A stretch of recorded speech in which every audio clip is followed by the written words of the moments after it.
Security Halt podcast. Let's go. You're dealing with an expert in guerrilla warfare. With a man who's the best.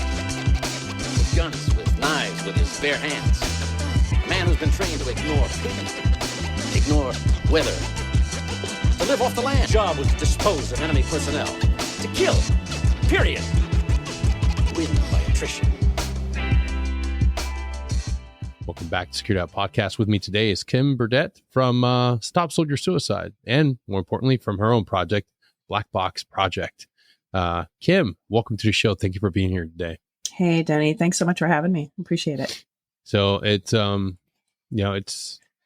it's on top of everybody's mind, especially coming off of fighting season. We've lost the majority of our friends in that glorious forever summer, like we like to call, in both Iraq and Afghanistan. So, of course, we have to talk about suicide today. And I'd like you to kick it off by telling us your own story. Thanks, Denny. I wish it wasn't my story, right? If I could go back and change it, I sure would. But my first exposure to the world of suicide came when my own brother, who was a Marine Corps veteran, died by suicide in April of 2010. John, his name was John, Jon. He was my only sibling. He was almost 11 years younger than me. And it was relatively out of the blue for us. So he had been out of the Marines for 6 years. He never was deployed. He never saw combat. And he was a homebody. He was an introvert. He was a real sweet, kind soul. When he joined the Marines, we were all shocked because we thought the military was going to be a great option for him.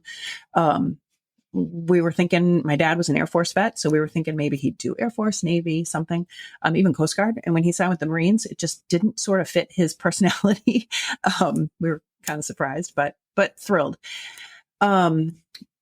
When he died by suicide, like I said, it was relatively out of the blue for us. Even honestly, knowing what I know now, working in this field for the last 12 and a half years, knowing what I know now about warning signs and risk factors, he really didn't show that many warning signs, even on the look back. But when he died, at the time, I live in southern New Hampshire now. I was living in Massachusetts, close to my parents. He was in Massachusetts. And Massachusetts is fairly resource rich in terms of their statewide suicide prevention budget. And a good chunk of that is for postvention care, which is care for those who are impacted by a suicide loss. So my family was connected to resources pretty early on. And that made a remarkable difference because we didn't know anyone who had experienced a loss like this. We didn't know what to do. You're sort of thrust into this wilderness of grief. I mean, everyone has lost someone that they've loved, right? Along the line, people die, right? This is a very unique type of grief. I would never say it's more or less difficult or, than any other type of sudden or traumatic loss. I don't know that to be true, and I don't want to know. But it's definitely more complicated. There's more layers to it. And we, like I said, we're thrust into this wilderness, no compass, no map, no idea what to do. But those resources we were connected to in the state had, the majority of that was peer support. So, connecting to other people who had experienced this loss. And what's so wonderful about peer support is that it validates your experience. You're not the only one. This just can feel so isolating. Yeah. Very shortly after John died, I had the sense that I was going to do something with this. I did not know what it was. My background at the time, my kids were little, so I was home. I was working part-time. I was raising my kids. My background was in marketing and graphic design and, 100 years ago. And I had no idea what it would look like, but I knew I needed to make space in my life to do whatever was going to happen with this. I knew that, that day changed everything. So fast forward about a year, I had an opportunity to get a part-time job working for one of those organizations that provided that peer support that my family had engaged with. And so I worked for them for about a year and a half, doing some statewide trainings in suicide prevention for a very specific population, for gatekeepers of older adults, because back then, older adults it was the largest suicide rate in the state and also in the country, not the suicide number, but the suicide rate. Yeah. So there was funding and there was, so I was going around doing some trainings. And then I had an opportunity through some volunteer work, I was exposed to an organization that provided specific support to military and veteran families who had lost their loved one to suicide. And I worked for that organization. It was called TAPS. Some people may have heard of it, the Tragedy Assistance Program for Survivors. I worked for them for almost 10 years and specifically worked with, again, families who were impacted by suicide.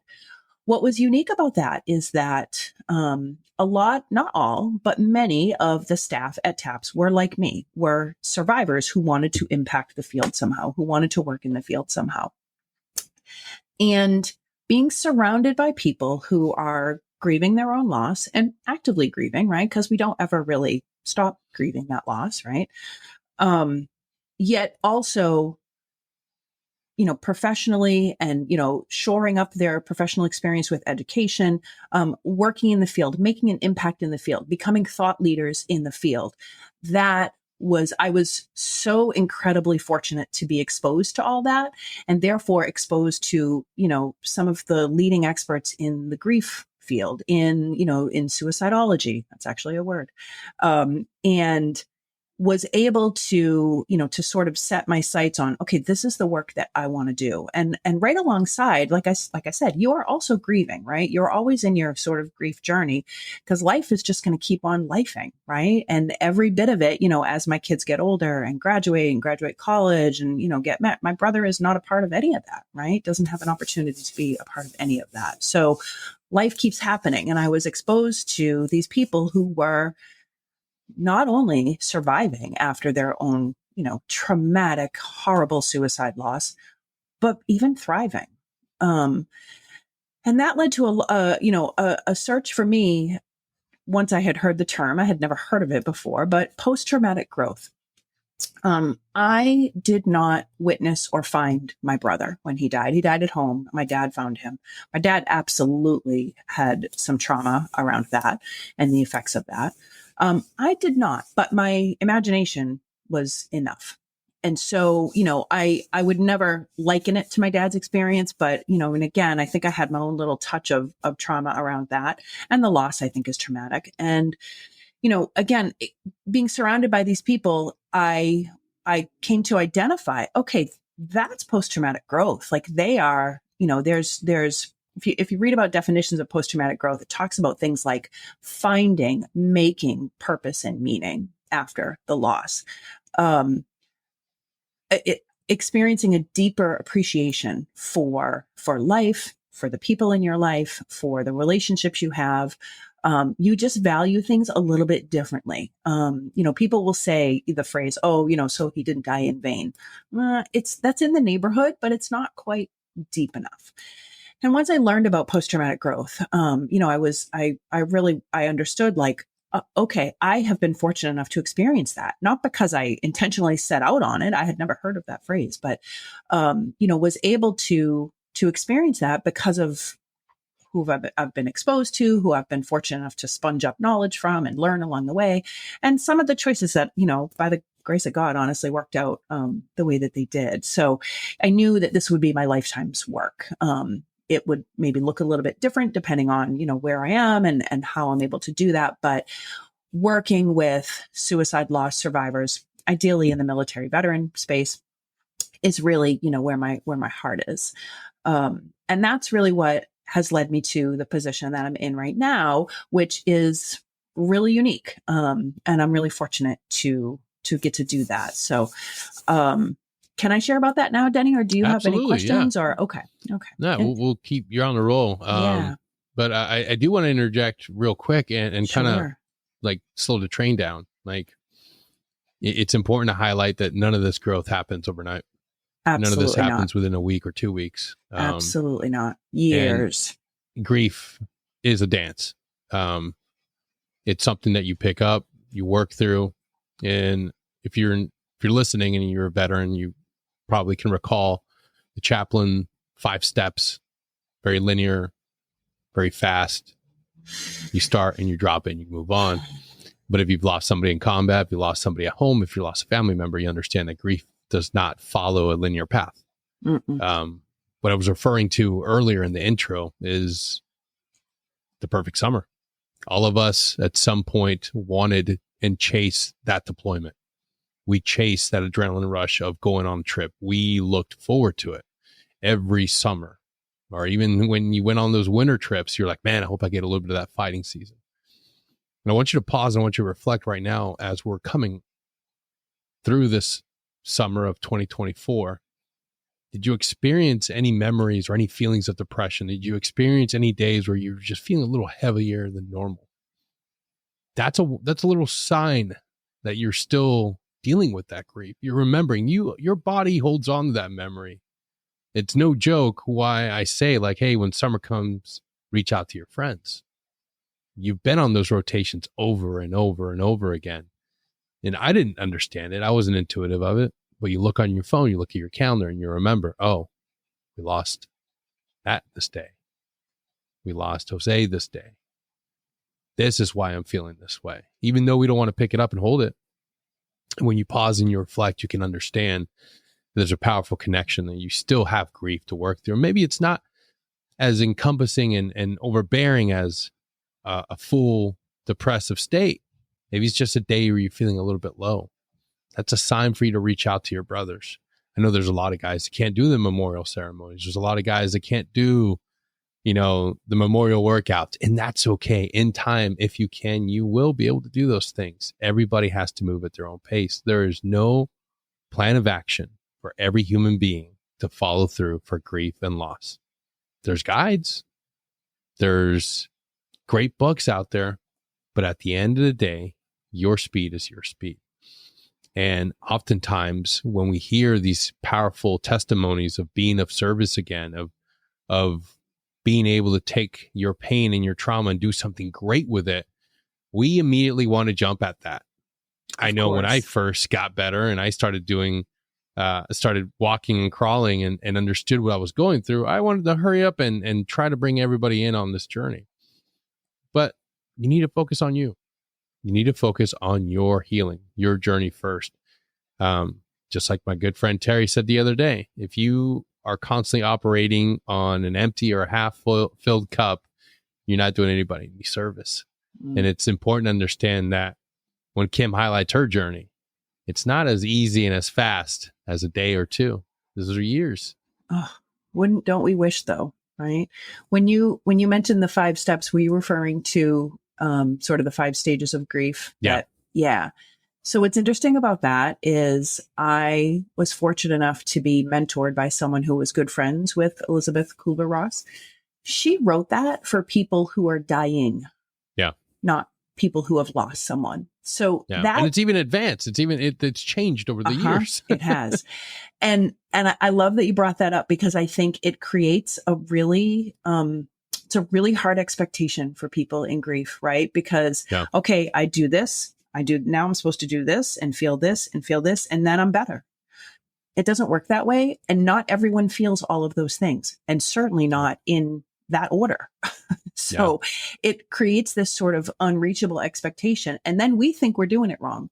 When in reality, if you're not hurting yourself and you're not hurting anybody else, there's no wrong in grief. You need to feel what you need to feel. Grief is meant to be felt, right? It has to be. I think the only way to process it is it's an inside job. You've got to do it. Yep. The interesting thing though is it'll wait for you. It'll be a gentleman, right? It will wait maybe on the back shelf in the closet if you need it to. And sometimes you do. Sometimes you need to kind of tuck it away because we're in the middle of a mission or in the middle of raising a 6-month-old or, whatever it is. We might need to tuck it away for a minute for survival purposes. And that's okay. The good thing, I guess, good about it is you can, even if, all of the quote memorial ceremonies, all of that has passed or all of that has happened, you can still do something meaningful for you. You can, do something meaningful. It doesn't have to be what everyone else is doing. It doesn't have to be the big thing on social media. It doesn't have to, whatever connects you to that person and that memory, you can do that. And that is growth and healing for you and your grief journey. because it's Yeah. all personal. It's all individual. Yeah, I had a great senior leader that once said that after an unfortunate event is grief is a luxury that we do not have right now. Meaning, yeah, this moment sucks. This moment in time sucks, and you're not going to be afforded the time to reflect on it. And you can cry and by all means feel it, but at the end of the day, when you were on a deployment, when you were on a mission, you didn't have time for that. Right. And that's why so many guys and gals on the backside, they're grieving not only the loss of a military career, a mission and a purpose that they thought was going to be the entirety of their life, but also every single loss that they experience along the way. Yeah. And that's okay. You just have to understand that you're a human being as much as you, and again, it's crazy how many individuals feel grief as a foreign entity. And I saw it firsthand. Well, a funeral ceremony, sitting next to a great friend of mine who finally, like, we're sitting here mourning the loss of a friend, and he finally starts crying and he's like, I don't know what this pain is. I have zero concept of it. Yeah. And that was one of the most insane moments. Here we have a guy that spent a career in the military, a MARSOC Raider, and he's just now coming to the understanding of what grief and pain is. Yeah. And so many of us are out there. You don't have to be a military veteran. You don't have to be a first responder. You're just a human being. Yep. All of us can experience this. Yep. And there's no concrete guidebook. You just have to be able to feel it and go through it. We are a very grief avoidant society, right? Yep. We just, we don't do difficult emotions, and especially that one. But one of the things that I learned along the way, along my journey, is to reframe it, right? Think about it. Grief is a privilege, honestly, because this is going to sound harsh. Someone somewhere today is going to be in a horrific accident and die on a freeway. Yep. If I don't know them, can I be sad about it? Sure. Can I feel for, sorry for that, sorry for their family, but that's not grief. I'm not grieving them. We only grieve people that we love. And I don't only mean, family love or romantic love. We only grieve people that we have that human connection to. Yeah. So when you reframe that grief is love, we are not a love avoidant society, right? Love's great. We have all sorts of holidays that celebrate that. But when you reframe, that grief is that connection to that person because they mattered. Of course we're going to grieve. Of course we are. It's not a negative emotion. It's a positive. Of course we are. And of course we are for longer than 3 days that maybe, our corporate job gives us to plan the funeral and be done. Right. Yeah. And be back to normal. Grief affects us spiritually, cognitively, physically. We physically feel, the emotions of grief release hormones in our bodies that affect our muscles. If you feel it, it's because you're feeling it. You physically feel it. It's a crazy thing to think and reflect on. Somewhere along the line, evolutionary, this was instilled in us as a species. This is an essential part of being a human being. Yes. So just wrap your head around that. Just understand somewhere in infinite wisdom of our great and powerful creator, somewhere along the line, it was meant for us to have this experience. We're supposed to. We're supposed to do it. Just like you breathe, just like you feel love and you feel connection to your kids, your loved ones, you're meant to grieve. It's part of something that was developed within us as a species. Yep. It's part of us. Animals do it. Yeah. And the thing is, like, the more you understand that it's a natural thing, the more you feel at ease, understanding that you're not going through something alien. You're going through one of the most connecting human experiences known to man. Yeah. Yeah. The amazing thing is once you're able to muster up the courage to not only allow those feelings, but maybe even express it outwardly a little bit. It's amazing how others will respond because you've just sort of signaled that I'm okay to talk about this. I'm a safe person to talk about this. I'm going to be authentic about it because I know you're feeling it too at some point, but we can be real about this. And then the floodgates will open, that, Yeah. because you've given that signal that I'm real about this. I'm not gonna, and other people are just drawn to that. And because it's all about the human connection, right? It's all about that. Like you said, it's that I had never really thought of it that way, that evolutionary, like we're supposed to feel this, right? It's part of who we're built to be. And again, if you love someone, if that person has a special place in your life, in your experience, and again, it's not, it doesn't always have to be romantic love or familial love or, but of course you're going to have that feeling. Of course you are. And it doesn't go away in a month. It just, it can't. It's not you can't just flip the switch, right? We want to, because it's painful, right? Yeah. Over time, I do not believe that time heals all wounds. I think that's kind of a load of crap, but I think that what time does is it changes things, right? It gives you perspective. It gives you opportunity to learn, to pause, to feel. And, the story didn't happen. The fact is the fact, but you're the one that changes, right? And that's, so much along my grief journey. For me, knowledge was power. The more I learned about suicide loss, the more I learned about, sort of suicidal ideation and behavior.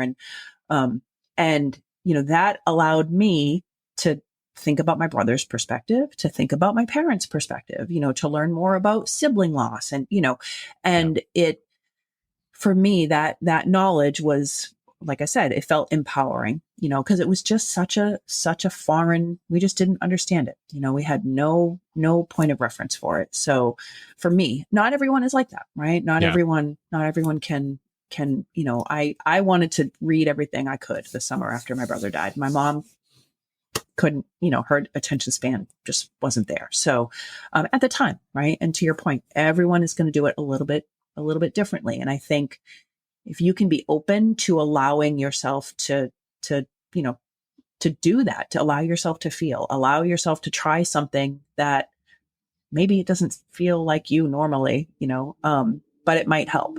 I had someone suggest art therapy. I can be creative. I am not an artist. I can't draw a stick figure.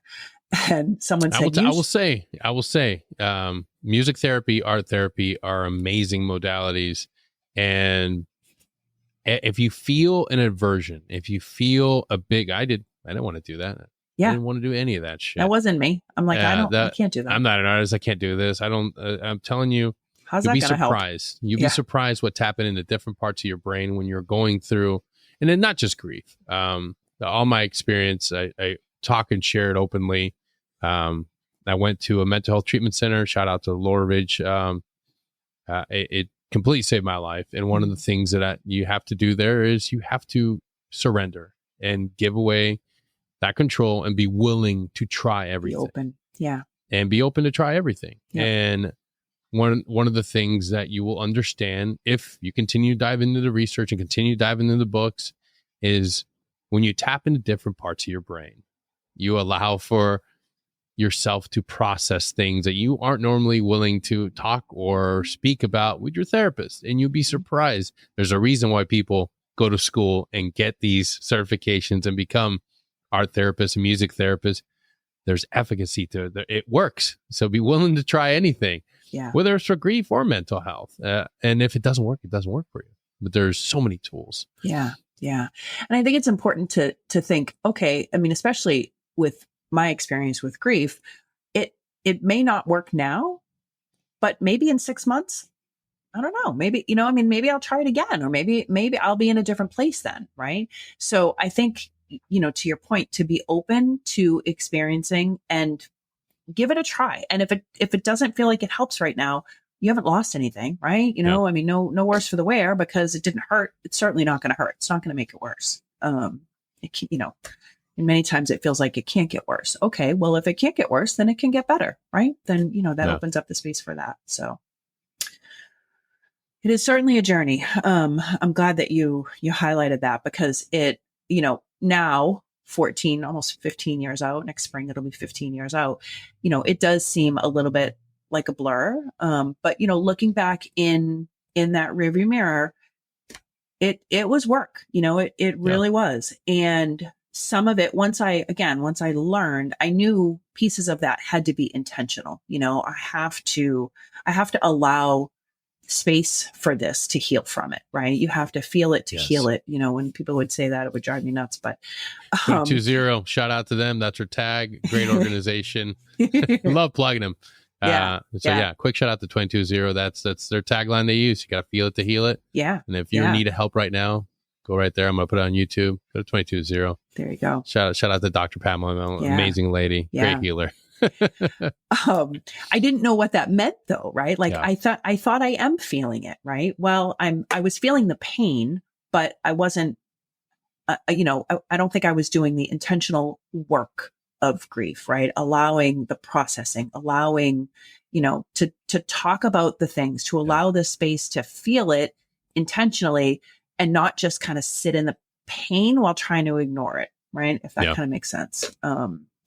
I think the longer, I liken it to, I love analogies. If you think about, and I live on the East Coast, so if you think about the ocean, and if you think about an ocean wave, right, and many loss survivors will call it, people a grief wave, but if no one has really ever tried this, because we know we can't do it, but if you think about an ocean wave coming up on the beach, you cannot hold that back. You can't. You physically cannot hold it back. We want to, right? We don't want to feel what this wave is bringing. We don't want to. The energy you would exert to hold that back is, and you can't. It's coming anyway.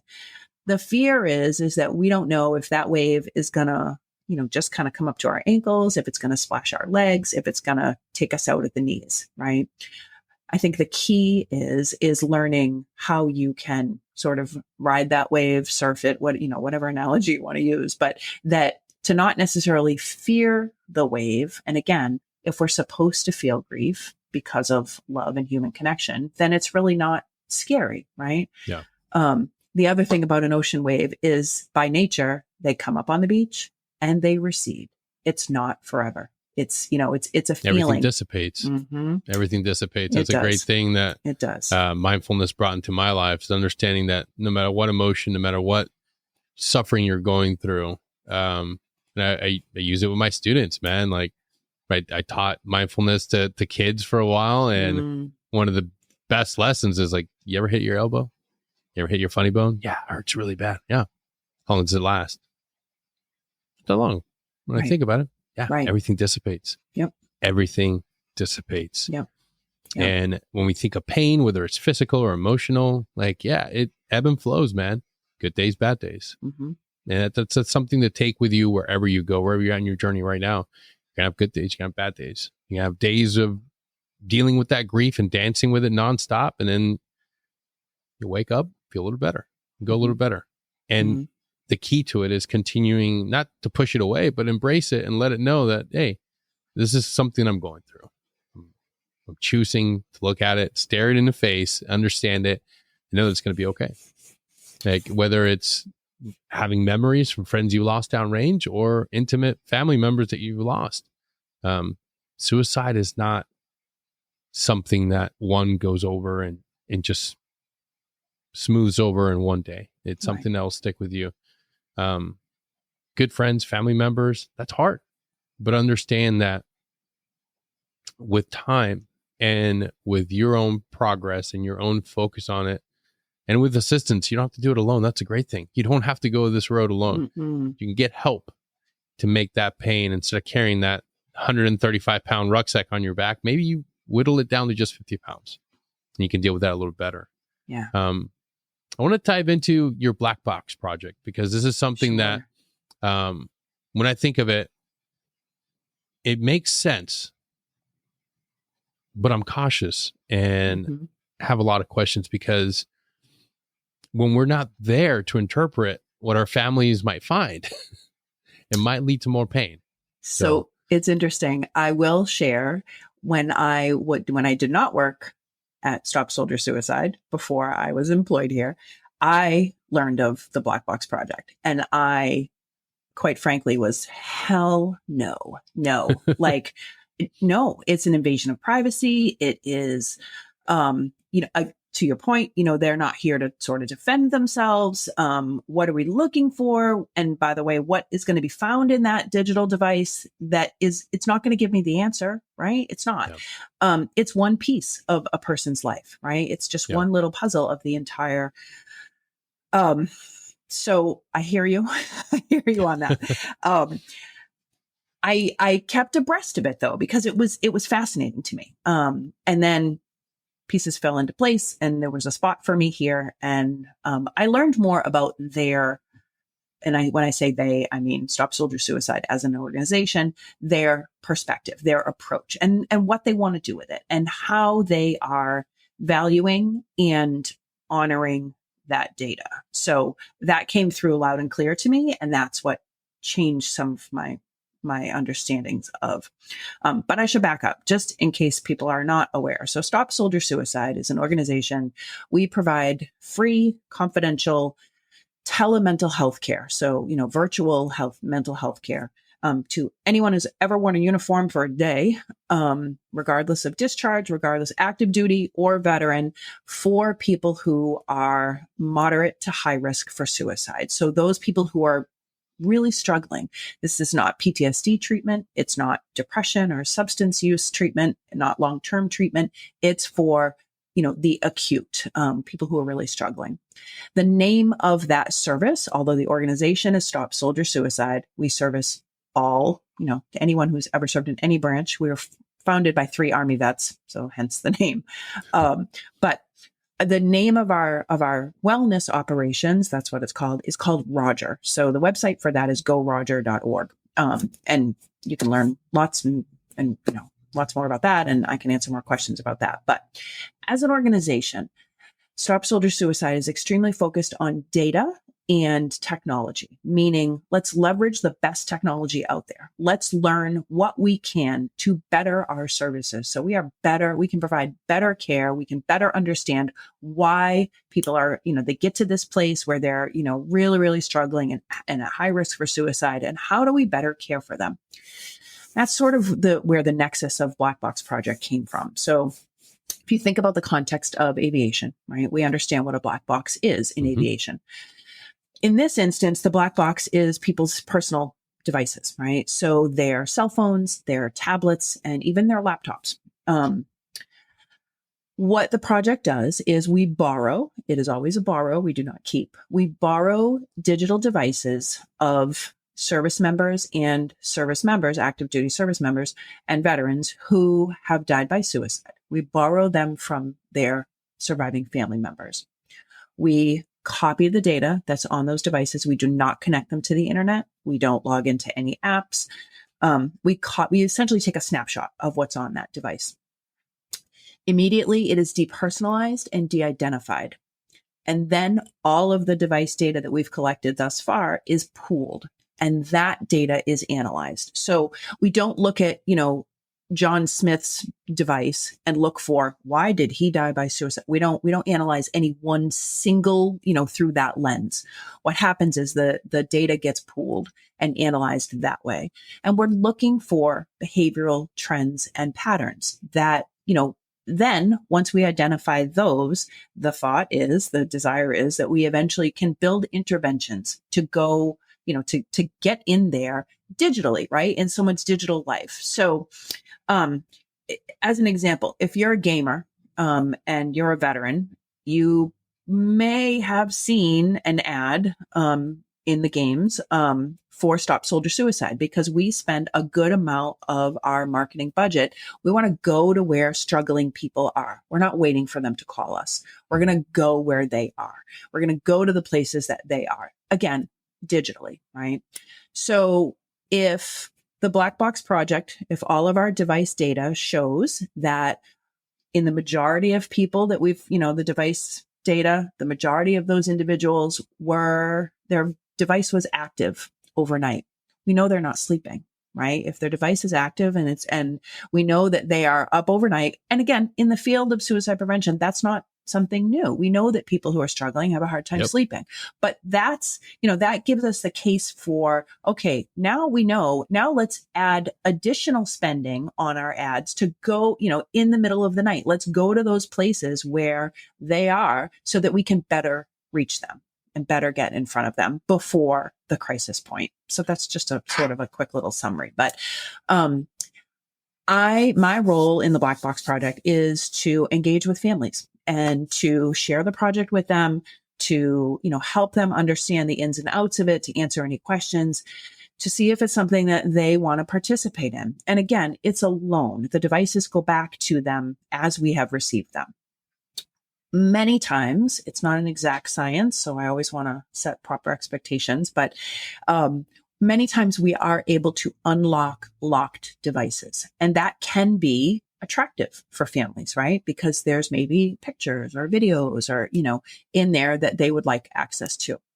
To your point earlier, we know could potentially be some things in there that are not going to be helpful to the survivor, right? I mean, and that's literally how I phrase it to them. And I will say to them, look, if your device is locked and we're able to unlock it and we send it back to you unlocked, just know this may not apply for you and your loved one, but we've seen it happen. And I just want you to, to kind of be aware that there may be some things in there that you would learn if you're going through the phone after the, that you didn't know, and they may not be helpful. So, just sit with a trusted person, sit with, someone that a support person who can help you kind of go through those things. Because, if you can imagine a scenario, I've probably heard it, where the info on that device showed, maybe an addiction that the family members didn't know about, or all sorts of things. Right. And yes, the person that has died is not there to defend themselves through that. And this may sound a little odd. My concern is more with the survivors, right? Is to, to support them in that, this can be really hurtful, and it can not be helpful for your grief journey, right? Okay. So you learned this, but it's done and over with. It's not, that is a part of that person's past, and that person has died. So it's not, but, it can be hard. It can be hard for them. And like I said, I always want to level set those expectations and share that with them. And, cause it is it's a possibility. It doesn't happen often, honestly. No. It truly does not. But we want to make sure that they know, that potential exists. Right. Yeah. So gathering metrics and analytics from a device, from a targeting standpoint, from the old SF days, that's viable information that you could use for so many things. But other than understanding where to place ads and where to target individuals, what else are you able to gather from this information, from all this data? So the initial, I should say, this project is in the world of projects. And by the way, I have not used the term research because we are not a research study at this point. This is an internal initiative that we are using, within our own organization. In the future, will that change? Will we, work with a grad school for to help us analyze and mine the data more? I don't know. But right now, we're less than 3 years old. So it's still in its infancy. We are looking at, some of the things that we looked at in our very first round, and it was a very small sample. So I think it was 19 cell phones worth of data that we looked at.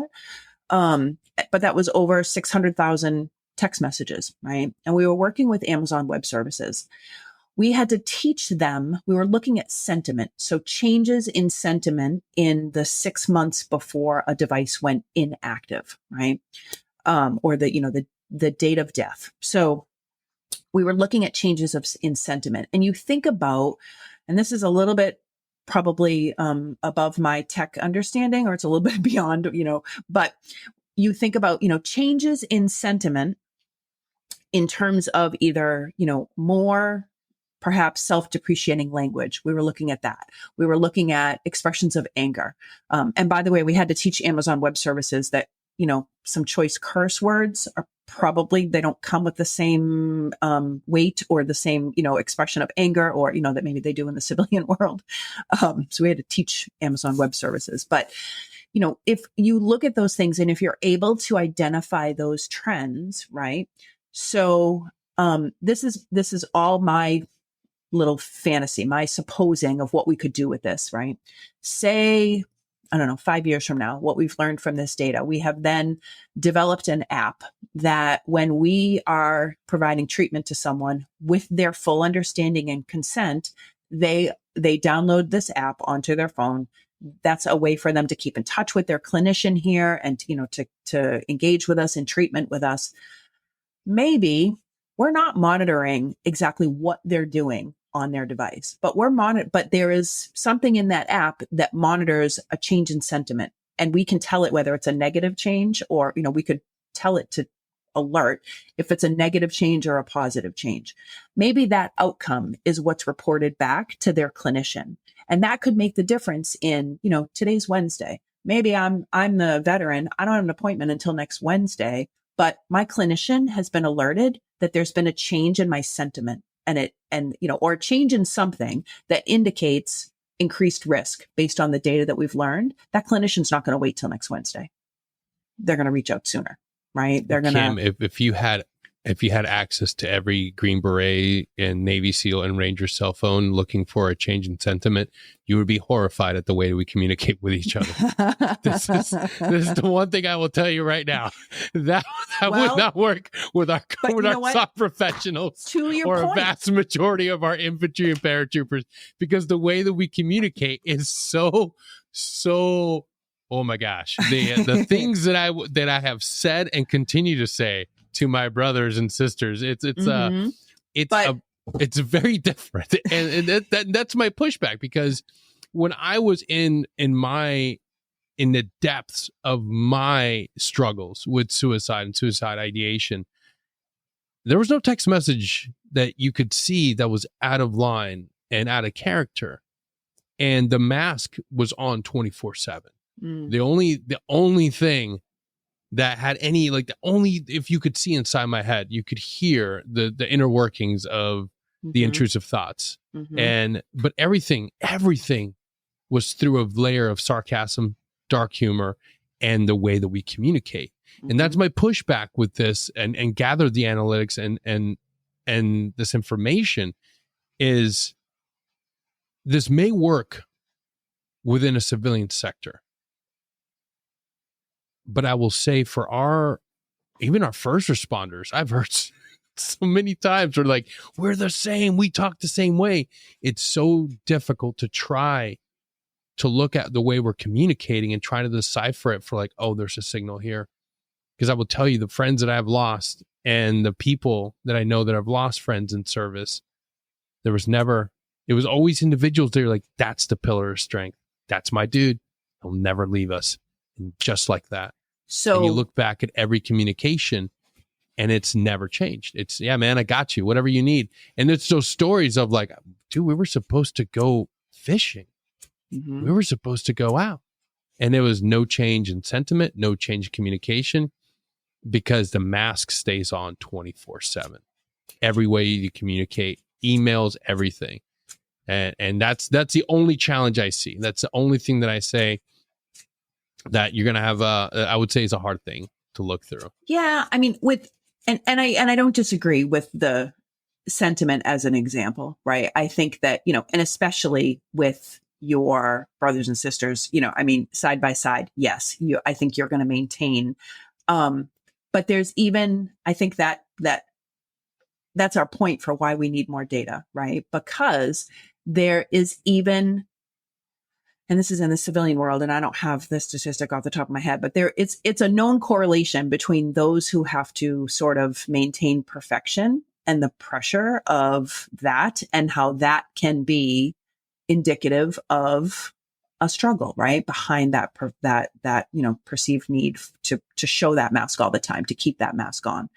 The interesting thing about, versus So in the world of suicide postvention, there is something called a psychological autopsy, where back when I worked at TAPS, there were some of the branches we had contracts with some of the individual branches to do psych autopsies with our surviving families. And a psych autopsy is just what it sounds like. You talk to a bunch of different people in that, then the person who's died life to try to, get all the different perspectives, talk to, some of their coworkers, talk to their family, and to get all those perspectives and put together those puzzle pieces.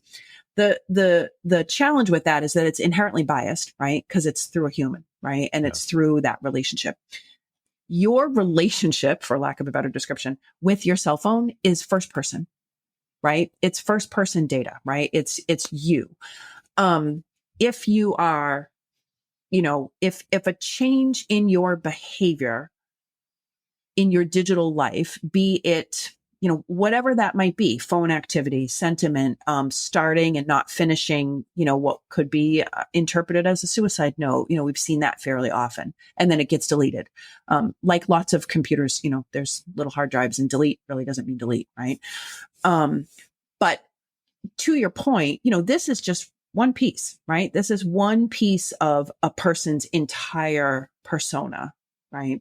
Just the novelness of this is that, no one's really looking at this. It's one approach. We know as an organization to truly attack and impact the problem of active duty and veteran suicide. Our model of clinical care, we'd have to scale that to a point that is just so unsustainable, like financially, and, like the VA can't do it. Why would we think we can do it?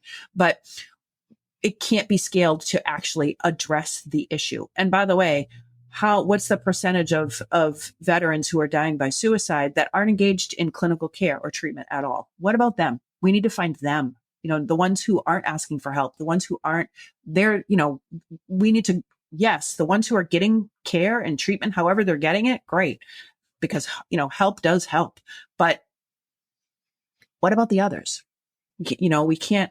We need to find a way to get to them too. So, this is not the end all be all, right? We don't think this is going to solve the problem. It's an additional way. It's one other way to approach this through a different perspective, to gather more data, to find out, what can we learn, and how can we create something that will get in there, right? And, and intervene literally before the point of no return. One of the things I think that is, it's cool and it's techie and, and that's all great. And I think it's really for some of our families and we've had almost 200 families, by the way, engage with us, and loan us, their loved ones' devices. So I'm sorry, almost 200 devices total. It's been about 85 families. The average family gives us, between 2 and 3 devices to borrow. It's great to stand with suicide prevention when you are a loss survivor, because it gives, again, a little bit of that meaning and purpose. And that's where that post-traumatic growth piece comes in, because, it feels like, okay, I'm not doing nothing. If I can do something, so another family doesn't have experience what mine did, I want to do it. I want to help in some way.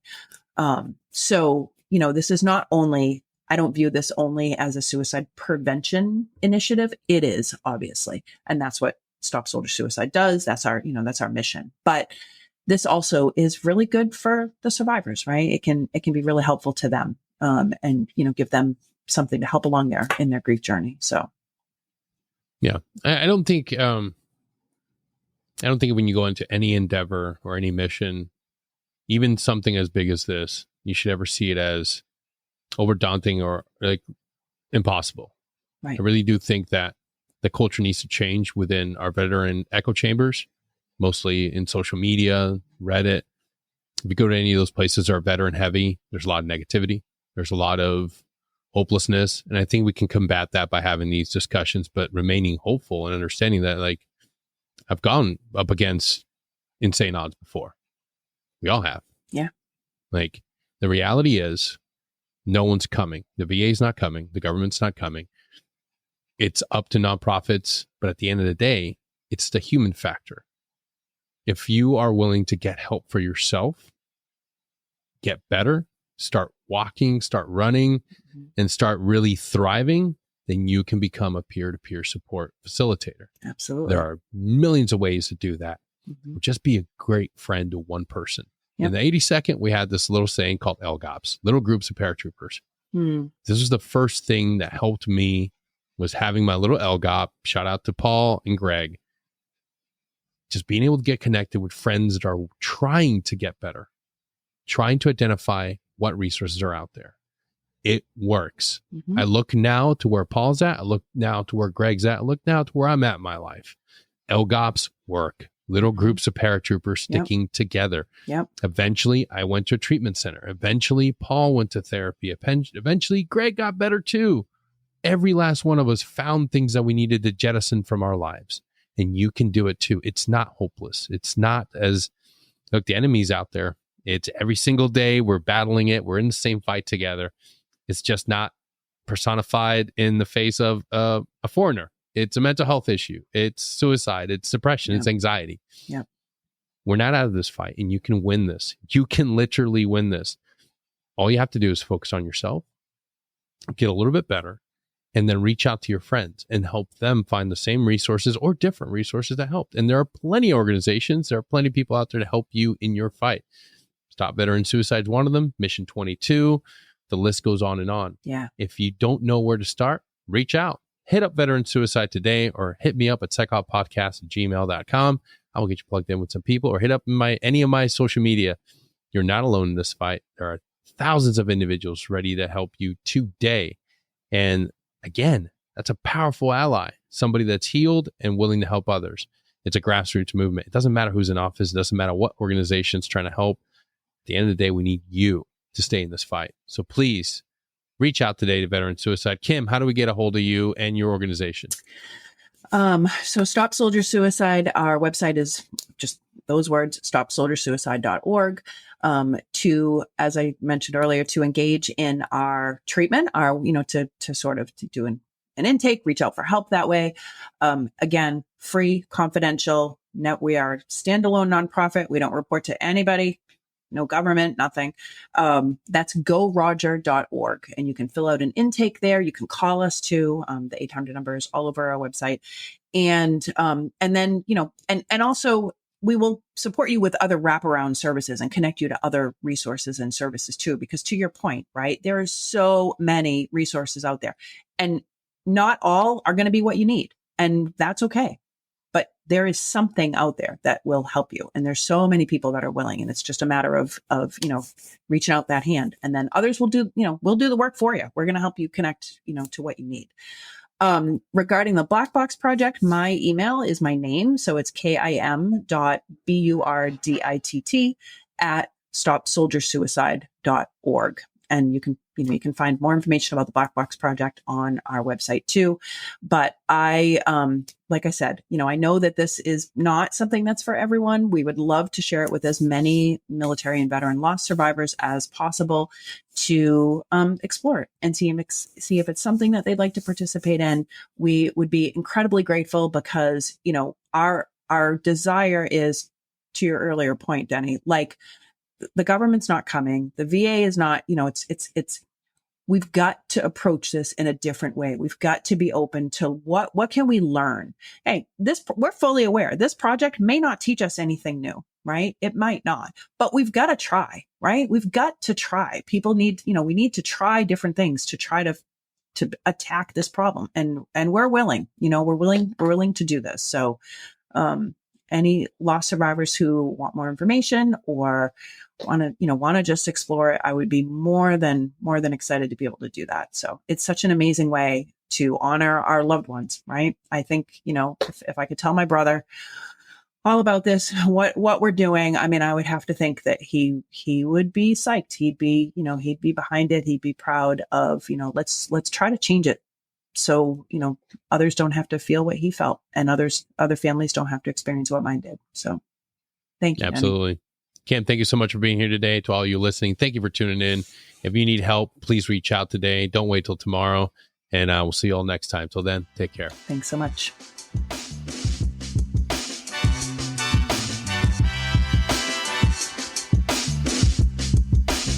If you like what we're doing and you're enjoying the show, don't forget to share us. like us, subscribe.